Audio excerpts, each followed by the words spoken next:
मित्रांनो, एक प्रश्न विचारतो. साधा प्रश्न. तुम्ही शेवटचं कधी एखाद्या शब्दावर थांबला होतात? म्हणजे कुणीतरी काहीतरी म्हणालं आणि तुम्ही म्हणालात, थांब, हा शब्द असा वापरायचा का? विचार करा. कारण आज आपण बोलणार आहोत एक शब्दाबद्दल. एका शब्दावर देशात गोंधळ झाला. इलेक्शन कमिशनने नोटीस दिली. वर्तमानपत्रांनी पानं भरली. टी व्हीवर रात्रभर चर्चा झाली. पण मला वाटतं या सगळ्यात एक गोष्ट हरवली आहे. नमस्कार. आवाजमध्ये तुमचं स्वागत आहे. मित्रांनो, चेन्नईत एक प्रेस कॉन्फरन्स होती. काँग्रेसचे अध्यक्ष मल्लिकार्जुन खरगे बोलत होते. AIADMKने BJPसोबत युती केली यावर ते भाष्य करत होते आणि बोलण्याच्या ओघात त्यांनी एक शब्द वापरला, टेररिस्ट. म्हणाले, मोदी टेररिस्ट आहेत. आता विचार करा, देशाच्या पंतप्रधानांना कोणीतरी टेररिस्ट म्हणतंय आणि तेही कोण? एका मुख्य विरोधी पक्षाचा अध्यक्ष. BJPने तातडीने प्रतिक्रिया दिली. इलेक्शन कमिशनकडे तक्रार केली. पियुष गोयल म्हणाले, ही अनहोली अलायन्स सर्व भारतीयांना टेररिस्ट म्हणते. खरगे यांनी मग स्पष्टीकरण दिलं, मी लिटरल अर्थाने म्हणालो नाही.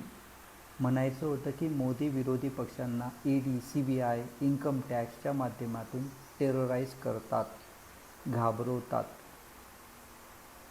इलेक्शन कमिशनने तरीही स्टर्न नोटीस बजावली. 24 तासात उत्तर मागितलं. खरगे म्हणाले, नोटीस येऊ द्या, आमची माणसं उत्तर देतील. ही बातमी झाली. आता गोष्ट सुरू होते. मित्रांनो, लिहायला बसलो तेव्हा 2 रस्ते दिसले.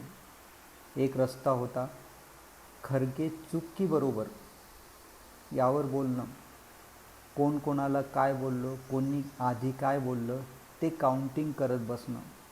दुसरा रस्ता होता थोडं थांबणं आणि विचारणं, आपण कुठे आलो आहोत. मी दुसरा रस्ता निवडला.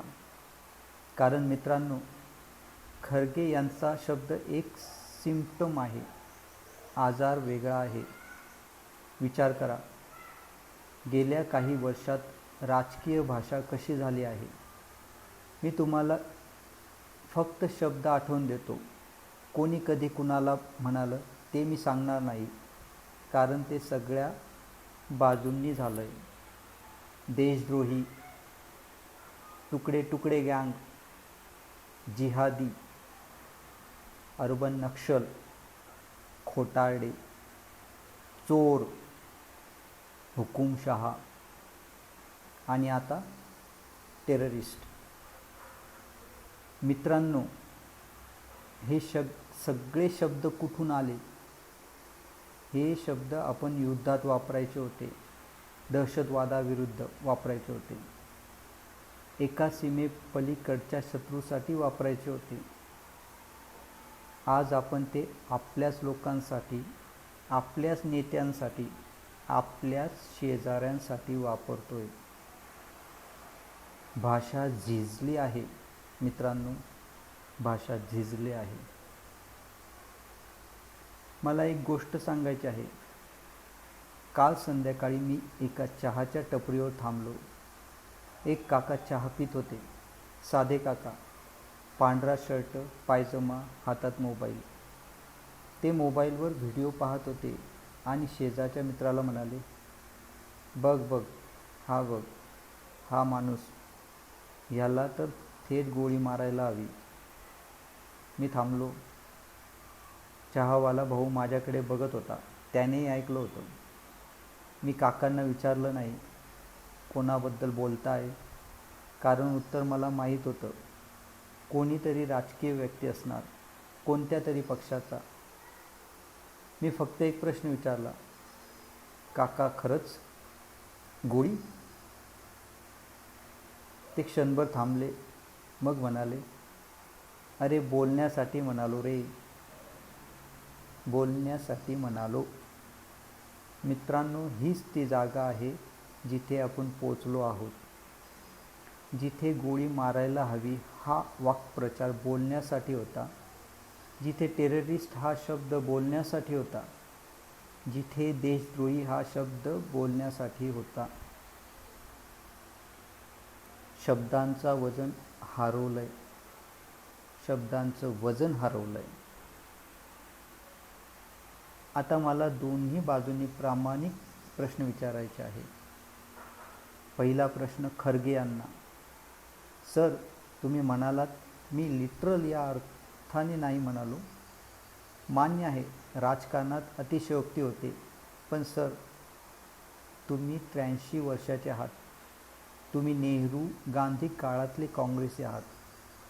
तुम्ही ज्या भाषेत राजकारण शिकलात ती भाषा वेगळी होती. तुम्हाला हा शब्द वापरायची गरज होती का? विचार करा. दुसरा प्रश्न इलेक्शन कमिशनला.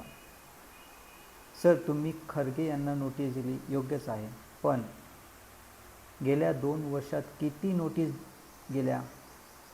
कुणाला, कोणावर ॲक्शन झाली आणि कोणावर नाही? देशातले लोक हे सगळं बघतायत आणि एक प्रश्न विचारतायत, तराजू दोन्ही पारड्यात समान आहे का? विचार करा. तिसरा प्रश्न BJPला.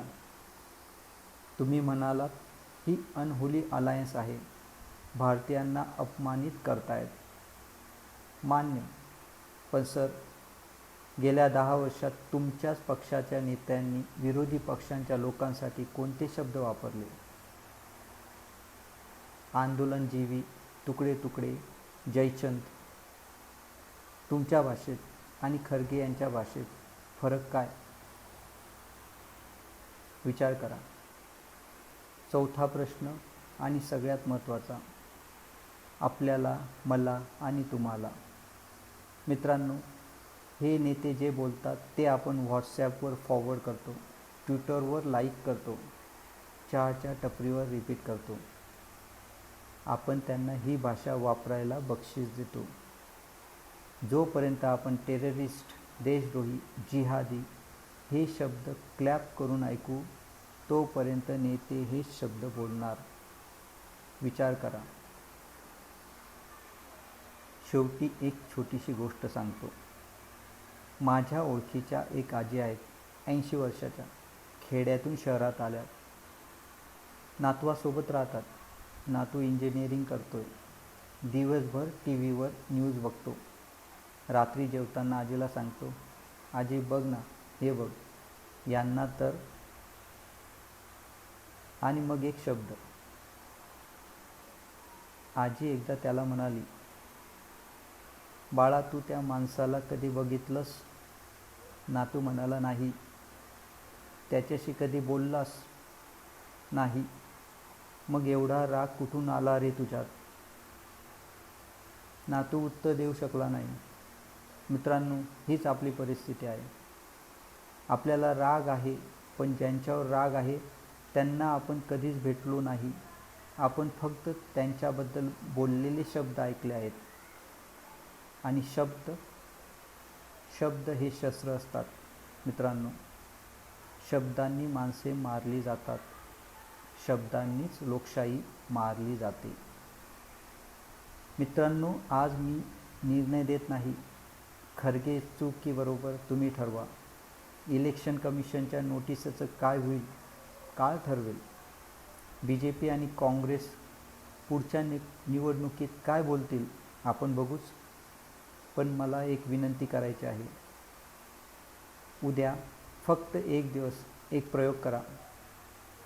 व्हॉट्सॲप उघडलं की एक शब्द दिसेल. कोणी कोणाला देशद्रोही म्हणतंय किंवा जिहादी किंवा टेररिस्ट. त्या मेसेजवर 1 सेकंद थांबा. विचार करा, हा शब्द खरंच असा वापरायचा का? जर उत्तर नाही आलं तर फॉरवर्ड करू नका. लाईक करू नका, रिपीट करू नका, बस इतकंच. कारण मित्रांनो, लोकशाही पार्लमेंटमध्ये नाही टिकत. लोकशाही आपल्या जिभेवर टिकते, आपल्या बोटांवर टिकते.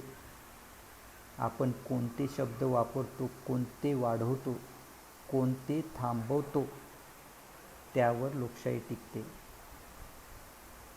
खरगे यांचा शब्द एक सिम्पटम होता, आज आपल्यात आहे आणि औषधही आपल्याकडेच आहे. विचार करा. नमस्कार.